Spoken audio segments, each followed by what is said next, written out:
Hello and welcome to NewsNight. I am Ladi Akeredoluale. It's our pleasure to have you join us today. My guest thinks the drama that attended the process of passage of the Electoral Act Amendment Bill in the National Assembly was not really necessary, and confirms that the repayment of bailout loans extended by the federal government to states has started, but not in a way as to financially cripple the affected states. The 2023 presidential elections also feature in this exchange. NewsNight talks to the chairman of the Nigerian Governors Forum and governor of Ekiti State, Dr. Kayode Fayemi.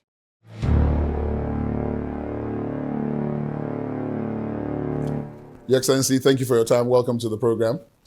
Thank you for having me, Ladi. Let's take a look at some of the issues that have come up and on which the governors themselves have either taken a position or will have to take a position or they cede position taking to other players. Let me start with the issue of electoral reforms. I'm sure you were very interested and you witnessed what happened in the National Assembly in the process of the passage of the Electoral Amendment Bill.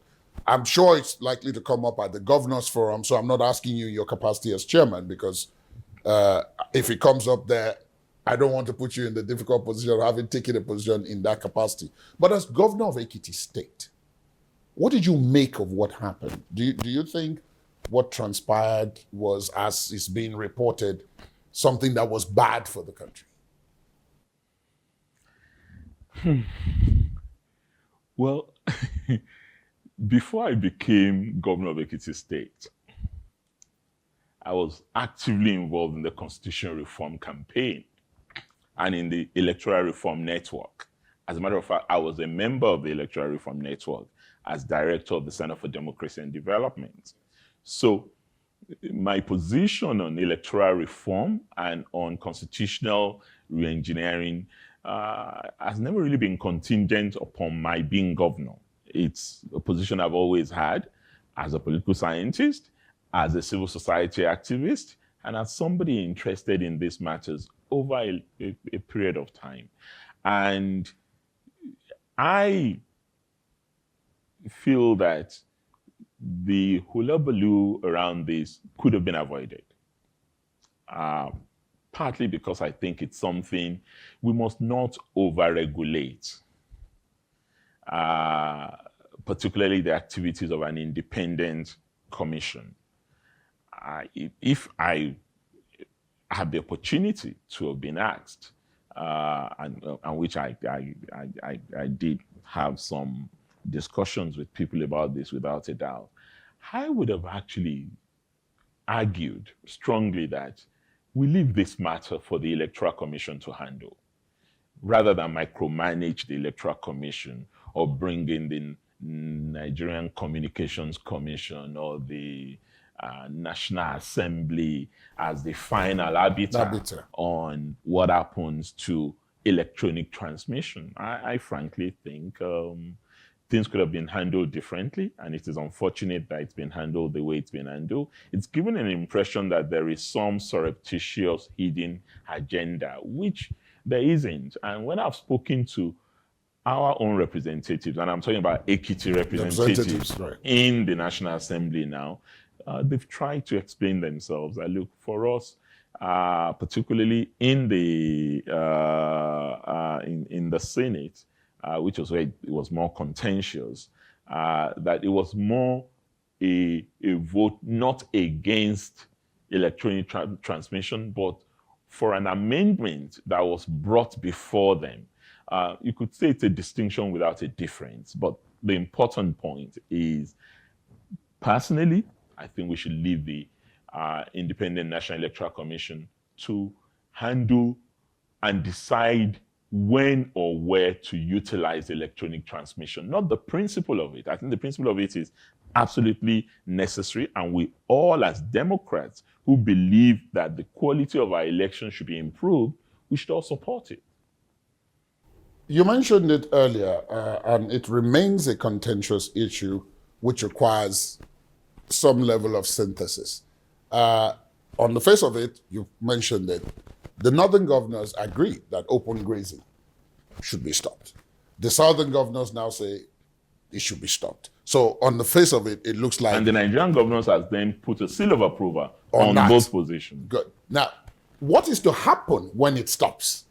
Now seems to be the point of departure.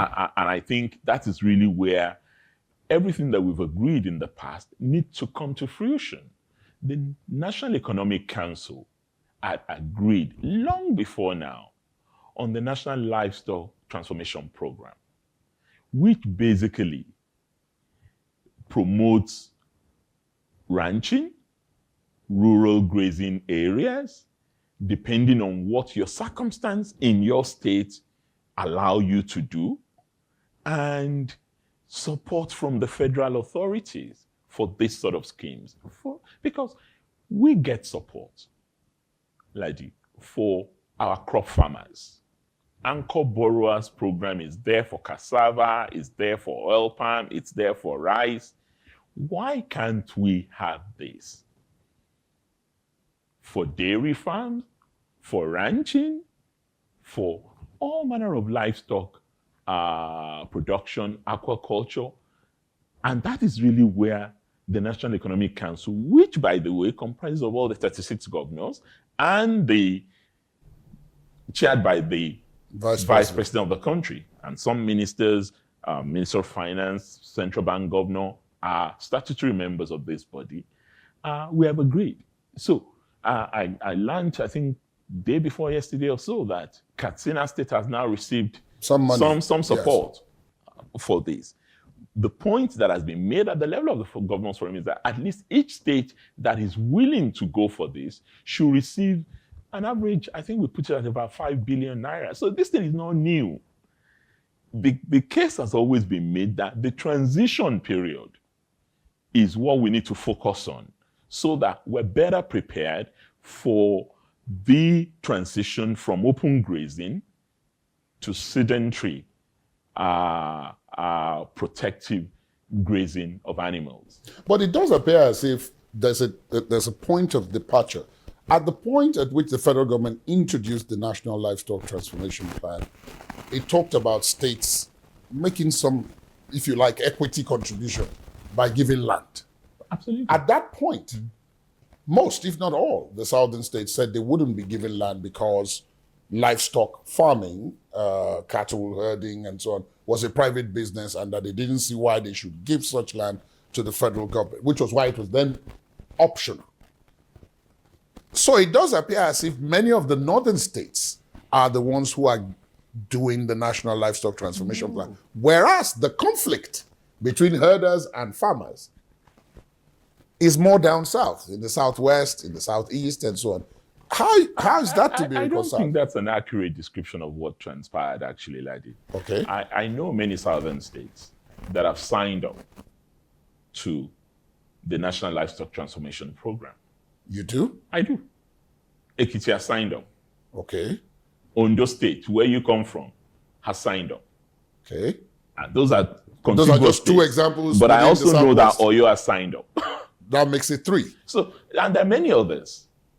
This was chaired, the committee that produced this was chaired by the governor of Ebonyi State. My brother David Humai chaired that committee. So, and the notion that when you give land, you are giving land to people who are going to appropriate it. We give land all the time for agriculture to private sector players. I've given land in a joint partnership to Promasido, the producers of cowbell, in order to start up to resuscitate the Kunderi farm in my state. Indeed. And this is happening all over the place. I think, unfortunately, politics has trumped agriculture here. And that is what we need to really address. Is this about agriculture or is this about politics? How do we restore the confidence of communities and constituencies where people have suffered from farmer-herder clashes and bring everyone to the table to see the necessity for cooperation and collaboration? Let me take you to security, because that's, of course, linked to this issue of the grazing and all of that. Uh, there are those who would argue that even with the best of intentions, the federal government, the states are not making headway in tackling the security challenges. It's like, as one of those I spoke to said, it's like pouring water in a basket because it seems to be multiplying on a daily basis and taking different forms. Not too long ago, they went to an infectious diseases center in Kaduna and took away mothers and their babies. They kidnapped more than 100 students of Bethel School, again in Kaduna. But what took the cake for that one was that after kidnapping the students, they asked their parents to bring food with which they were to feed them. So it appears as if it's becoming more and more brazen.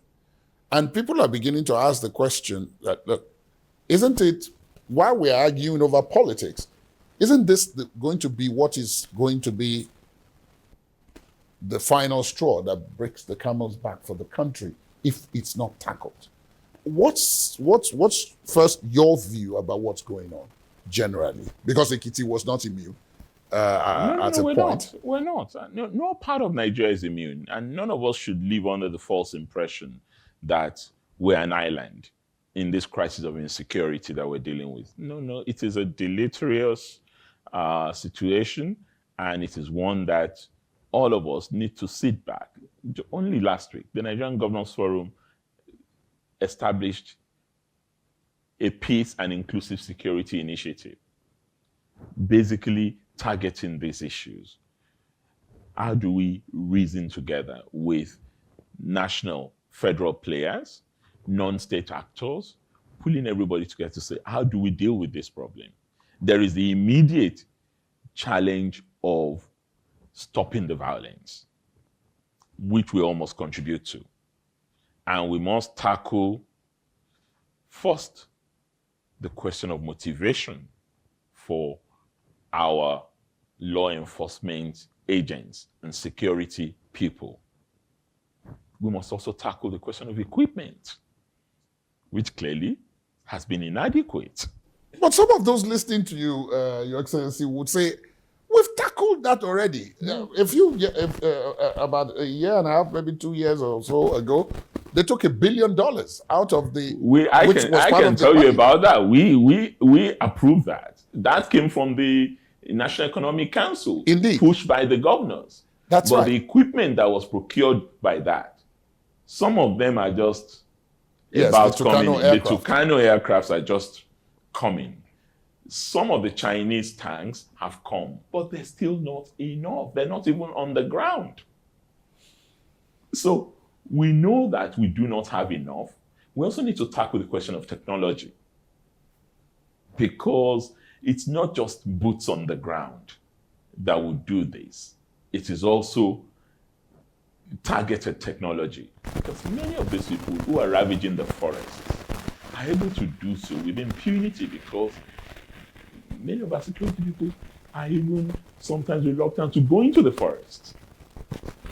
And that is what has necessitated states setting up vigilantes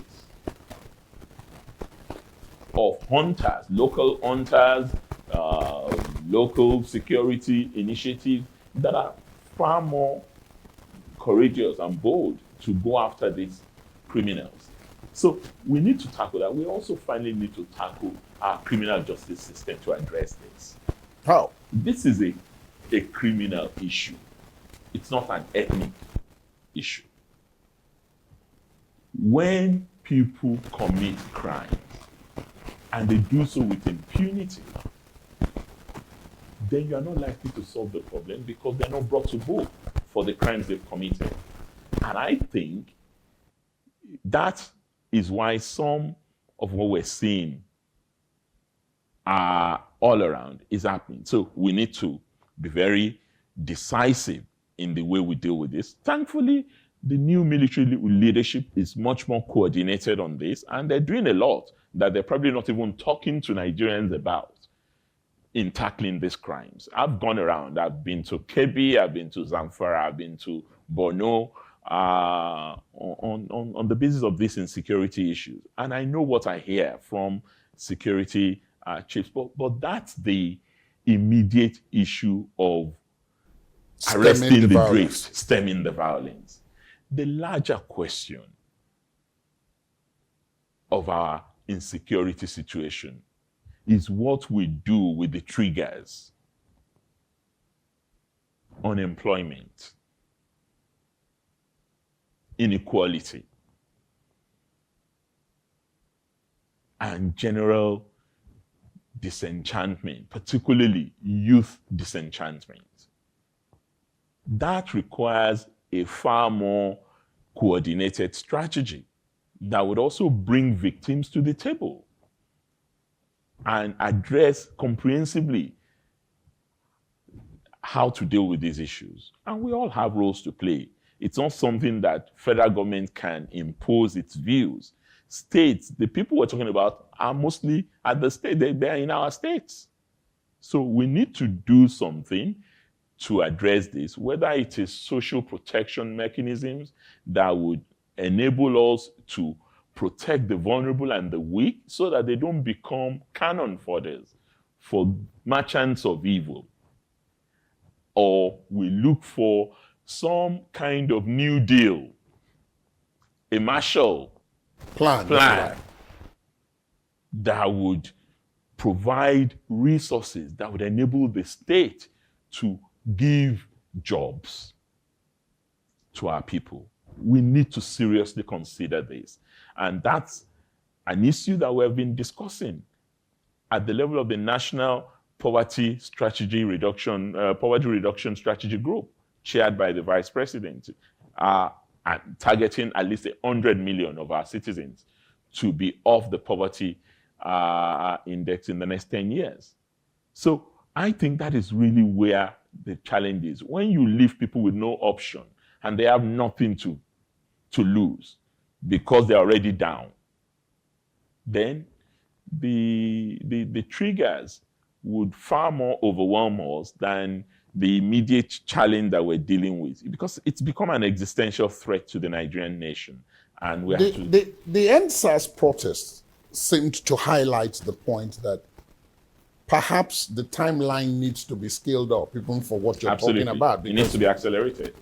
The key point that many people took away from NSAS was that it was not about just police brutality. That's what it started out about. But then a number of other things were brought to bear. And that served as a warning of sorts that time is ticking on this subject, and if it's not addressed, which then brings me to economics, because the kind of plan you're talking about is money.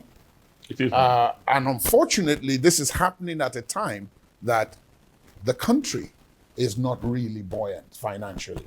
The states are not, which of course then brings up the question, how viable is all of this going to be? I want to start with the issue of, you are a state governor and you lead your colleagues, and therefore the Central Bank of Nigeria has started withdrawing the deductions for the bailouts that were issued by this administration earlier on, in spite of the plea by the governors that this should be delayed for many reasons. But because the federal government says it too needs money, this is going on. Is this not going to put you and your colleagues in an even deeper bind to be able to tackle some of the really critical issues happening in your states? Well, yes, we would have challenges arising from this decision. But let me say that it wasn't a decision taken in isolation. We were part of the decision because we realized that the central bank that generously provided those instruments for states to meet their obligations at the time they did also has fiduciary responsibilities. And its auditors are insisting that non-performing facilities need to be addressed. Now we are hopefully coming out of our COVID pandemic situation, barring any issue with Delta. Now come back to that, because there'll be those who will say, is that what Dr. Fayemi thinks? Well, I said barring Okay. anything to do with Delta, but that's also an issue to tackle because of vaccination and all other issues, the things relating to that. But the important point I wanted to make is we took that decision jointly at the National Economic Council. On behalf of governors, I sat with the central bank governor and the Federal Minister of Finance to work out a way to do this without necessarily undermining the recovery that had started to happen. We have come out of a long recession and we don't want to go back into it. And states are struggling. You're right, we're struggling currently to even meet basic obligations, not to talk of other things. So to that extent, we were able to agree, alongside the repayment of current outstanding facilities, a bridging facility, which would help address the repayment that has to necessarily take place in order to meet the financial requirements of the auditors of the central bank. So it's not quite like it's been painted. However, there is, of course, the other side of this, which is the attempt to raise revenue. The governors had proposed that the whole issue of subsidy should be addressed to free up funds for the Federation account. Because this year alone, in 2021, there have been several months. Even the Federal Minister of Finance admitted that if you go below a particular amount, then that month is a bad month in terms of ability to meet obligations. One of the things that was supposed to be done was to remove this subsidy and allow for market prices to determine. And it looked like the federal government was about to do it. The governor stepped in, suggested a template. Of course, expectedly, Labour also stepped in. But for a couple of months now, the matter has been stalemated, because the federal government says it will not raise prices for as long as it is in negotiations with Labour. Those negotiations seem not to be taking place. And every month you have the NNPC reassuring that prices are not going to go up. And that means the subsidy payments continue. What's going to happen with that? Because that, again, is something that is affecting the revenue coming to the states. Frankly, it's unfortunate, Ladi. We are postponing the evil day. We suggested the template that you spoke about on the basis of informed analysis. It wasn't an emotional suggestion on our part. We looked at the trend. We looked at the figures. We looked at what is currently happening in our neighboring countries. And we looked at what had happened in the past to things that are more dear to the ordinary people, the vulnerable people, kerosene, diesel, that had been deregulated way back, and came up with that suggestion. This month, Ladi, based on the $78 price that oil currently sells for in the international crude market, and using the 60 million, let's just say 60 million. Liters, yes. Liters. Sometimes NNPC will tell you it's more than that and all that, but using 60 million at $78 per barrel, we are subsidizing by 228 billion. So if the situation remains at that, that is 1.8 trillion. Gone down the subsidy route. We're just living a lie. Yes, I can understand all the arguments about government transferring their own irresponsibility to the ordinary people. When we say, oh, it's being smuggled out, why isn't immigration working well? Why isn't customs working well? That's a legitimate question that the citizens should ask. That it's governance failure on our part.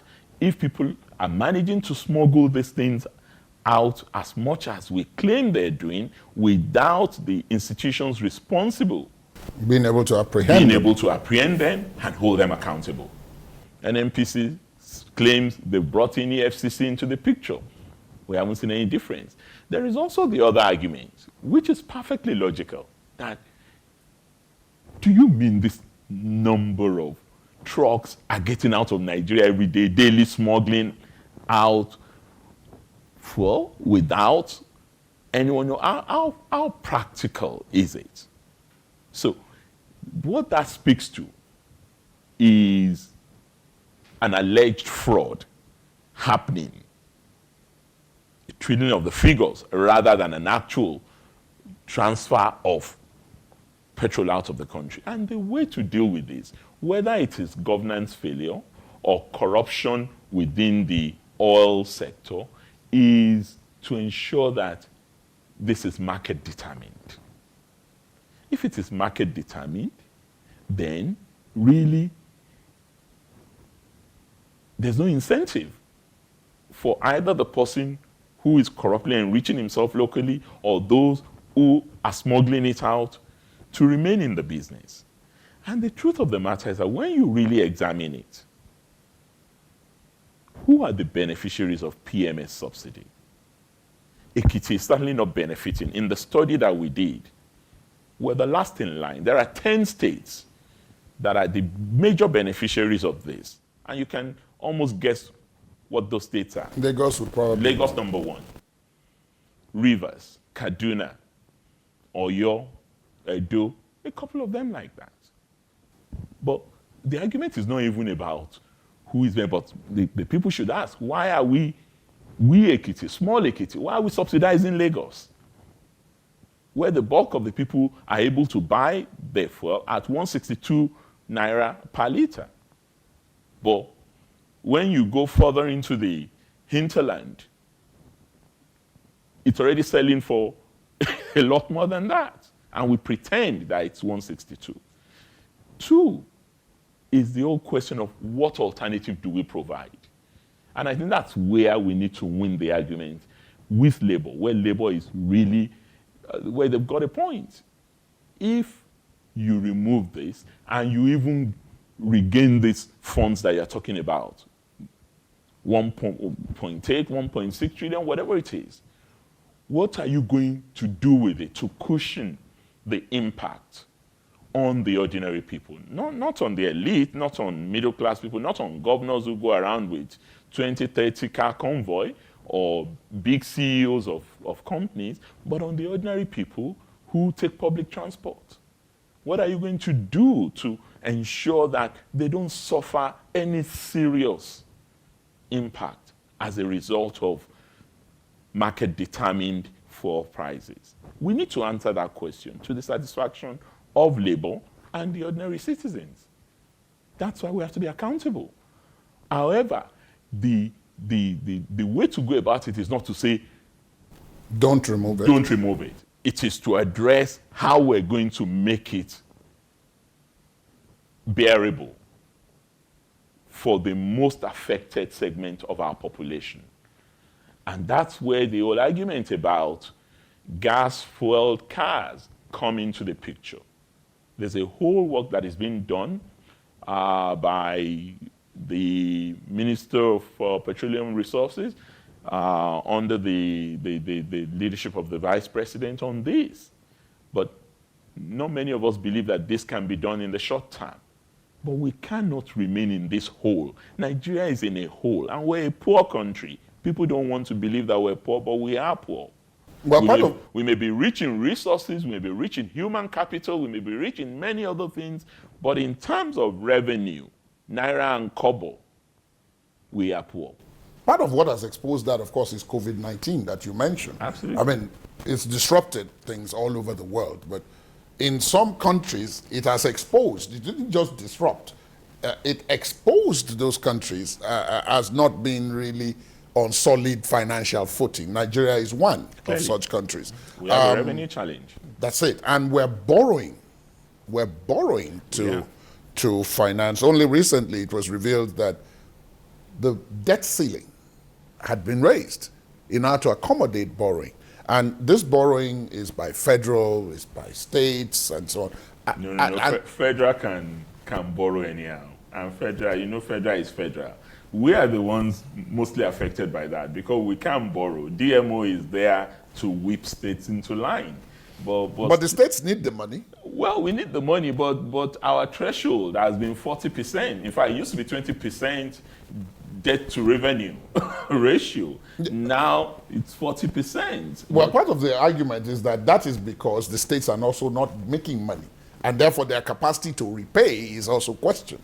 Yes, capacity to repay, but that's why it is an irrevocable standing payment order. This money is deducted at source when we borrow, so there's no Because risk. I heard you say earlier on that there's a lot of money already being deducted at source. Some incurred by previous administrations on which the current governor is the one is having to responsible. pay. Yeah. So again, when you look at the profile, I'm wondering, you talked about a hole. That's a really big hole. But we are a country. This is not uncommon. Countries get into situations in which they have to prioritize anti-poverty strategies, raising revenue from whatever sources they can get it, over inflation, interest rate, and so on and so forth. It's Keynesian economics. I mean, when I talked about New Deal or talked about Marshall Plan, it's not as if the money was there in those countries, but these were periods of existential crisis. So they needed to find money in order to stabilize the economy and stabilize the polity. And let's not make any bones about it. Borrowing is not in and of itself a problem. What are we borrowing for? Many people are borrowing, many states, the federal Are they authorities. borrowing for consumption? Yes, or are they that's what borrowing it for appears capital infrastructure expenditure that are regenerating?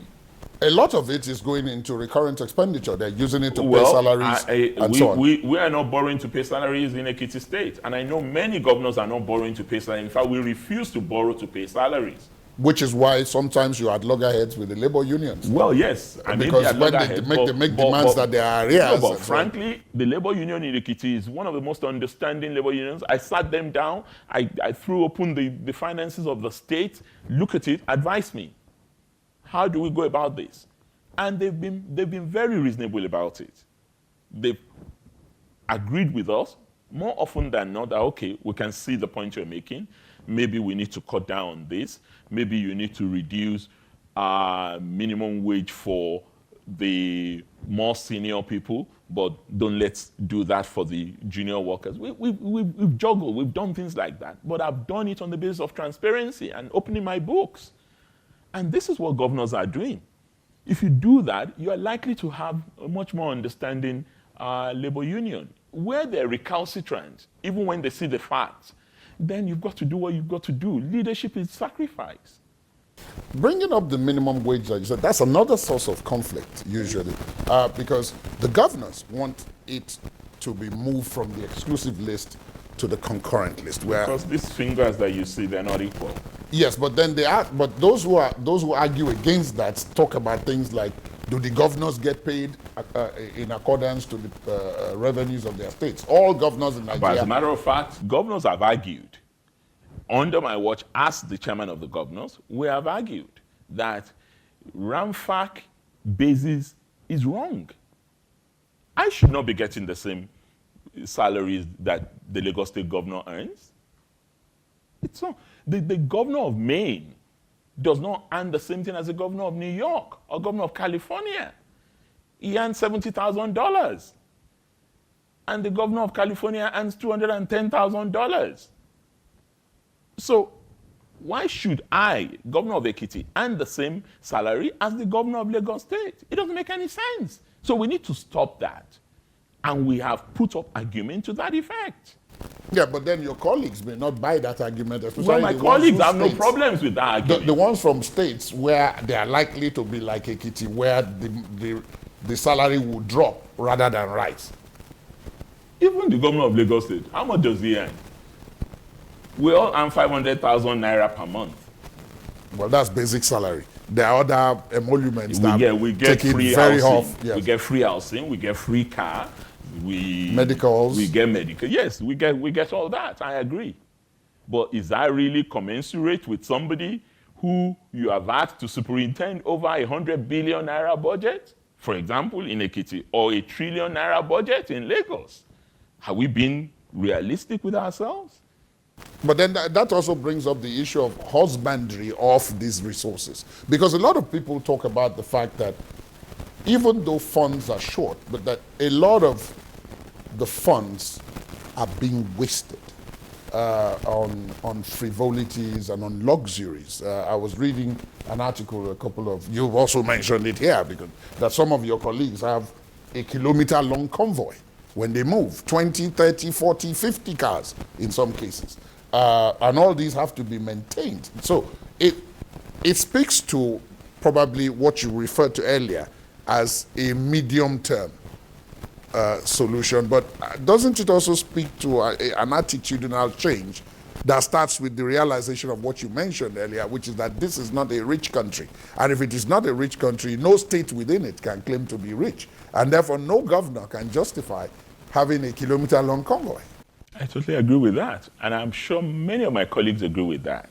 But when we talk of cost of governance being high, yeah, for perception management, it's good to save on that. But that's not really where the whole lies. I mean, you can reduce your convoy. I don't have a convoy of 30 cars. I have a convoy of 6 cars, which is still a lot, in my view. But my security people have insisted on that, even as I generally balk at the idea of having too long a convoy.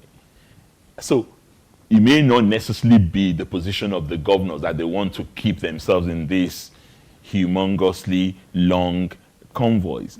It may be something to do with the security situation in their state, or the advice they get from even the standard operating procedures of, say, DSS or the police. These are things that we cannot discount, although most people don't know that those advice come from official sources. And if you refuse to go by that, if anything happens to you, they will tell you that you're on your own. And they told me that. Even with the 6 I'm using, they're complaining and they're insisting that, look, you're on your own if anything happens to you, Governor. So you have to deal with that. But back to the point, yes, there may be frivolous expenditure that needs to be attended to. I'm not going to sit here and defend leaders who find themselves in that situation. But more often than not, the funds we're talking about really are funds that are required to do things that are important to the people. If you promise free education, your people want free education. They want drugs in hospitals. They all want roads that are tarred and asphalted, smooth running. These things cost money, and states do not necessarily have the revenue to fund them. So they go into creative approaches to meeting the obligations that they've pledged to fulfill, including borrowing. At least borrowing for long-term infrastructure projects. Water, electricity, roads, schools, hospitals, those things that really matter to the people. Not building hotels and stuff like that. And for many of our states, things are not the way it is often painted. It's like this whole thing that you hear about governors dipping their hands into local government funds and carrying local government. It's not true. I'm sorry, it is not true. I run a state, and I've done so. This is my 6th year of being a governor. Beyond what I see from the monthly FAQ returns that my Commissioner of Finance sent to me, that, okay, this is what came in For local government, this is what came in. For states, I do not have an idea how the local government share their funds. We're only a conduit as far as Ekiti State is concerned, and many states are just conduits for local government funds. They don't tamper with the funds. In fact, they add to the funds because it's often not enough to run the local governments. Some of your colleagues said that, but then that brings to mind the issue of the noise. Quite a good deal of noise and controversy and disagreement followed the issue of the legislative and judicial autonomy at the state level. All indications appear to suggest that that's been resolved. Of course it's been resolved. You know, noise sells. In the first instance, we had no issue with JUSUN and Parliamentary Staff Association as governors. We were not in negotiations with them. They're not an arm of government. On that matter, we were dealing with the judiciary and the legislature. And what brought the noise to a crescendo level was the fact that there was an executive order that emanated from the presidency. And we felt the executive order was unconstitutional and flies in the face of what should happen, particularly where it argues that the Attorney General could dip his hands into the Federation account and take whatever belongs to the judiciary or the legislature and send it to them from that. I mean, even those who advised Mr. President to do it, they knew that they were on slippery slope, but they just felt, okay, this will give us some kudos from the local governments and the judiciary, so let's try and do it. So they created that problem and the noise. But for states, most states that I'm aware of, and I do have a fair idea of how things work in the 36 states, are not averse to judicial financial autonomy or financial autonomy for the legislature. They were more, the contention was over modalities. What is contained in it? What does capital mean outside of buildings, vehicles? Because a part of the Constitution says the National Judicial Council is responsible for capital electronics, even in states. So what happens to the renovations, the buildings that state governments have provided for courts since 1999? I mean, this sort of arguments don't get out there in the public. Those are the contentious issues. But thankfully, it's all resolved, and the states are now signing the autonomy laws into, autonomy bills into law, and I believe in a matter of a month, everything should run seamlessly. I can't end this without bringing up politics. The APC is preparing towards the 2023 general elections. In fact, some people have pointed out that a lot of detention is because of that preparation, and that many of the political gladiators, including yourself, are taking position, and that is what is shaking the country. And that's even some of the insecurity that we're talking about is a direct consequence of that. I don't know what you make of that, but my actual question is, what exactly is the issue? Because today, just before this interview, I heard that the APC National Convention has been shifted by a couple of days because the party wants to get consensus candidates before the convention so that there isn't any rancor, and use that to build its momentum towards the elections. Is there a problem with that? That the party does not want rancor? I'm Is just it asking. true? No, I'm No, just. there's no problem no, with not with wanting rancor. Consensus is in our constitution in the APC. So if we say that we would rather have you in your ward or in your local government come up with a unity list in which all the members in that particular ward agree that these are going to be our executive members for this period, all the better. But in the event that you're unable to agree to a consensus executive, by all means, go out and decide it by the vote. We're not averse to election. We're just more comfortable with a less rancorous, consensus-driven process, right from the ward level to the national executive of the party. Because we know the damage that comes with competitive processes that create winners and losers when we can all have a win-win situation. It's adversarial and it's conflictual. Conflict is not necessarily a bad thing. I mean, especially if it's conflict over ideas of how do we take this country forward or how do we take this party forward. But if it is just pointless conflict that is personality driven rather than task determined, I don't think the party is wrong to push that line, if indeed that is the line the party is pushing. I haven't heard what you have heard. Are you interested in being president?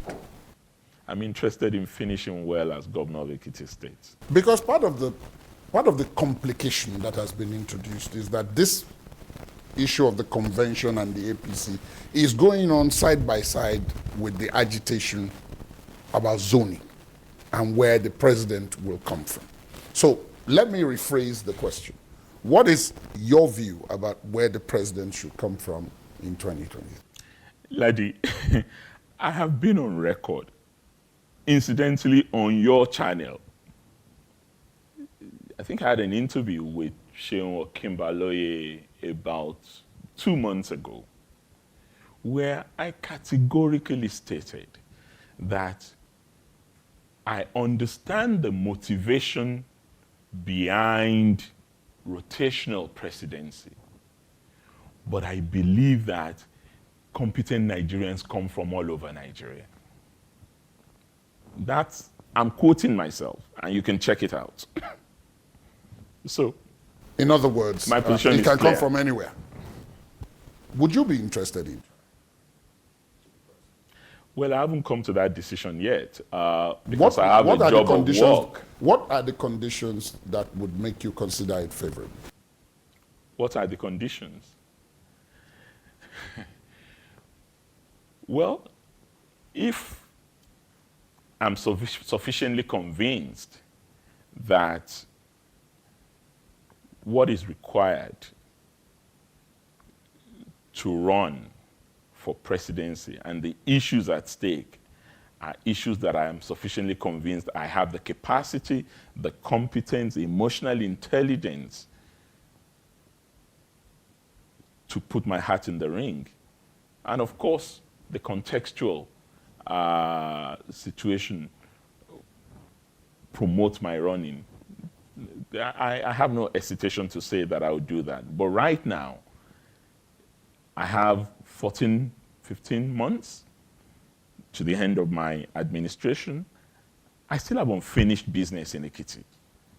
And I have to focus on that unfinished business.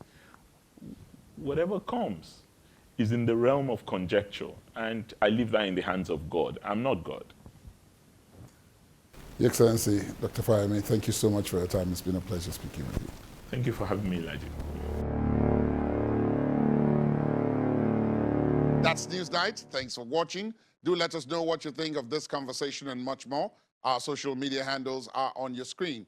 You can also watch this and previous episodes of the program via our podcast. Please visit our website, channelstv.com/podcast. I am Ladi Akeredoluale. Goodbye.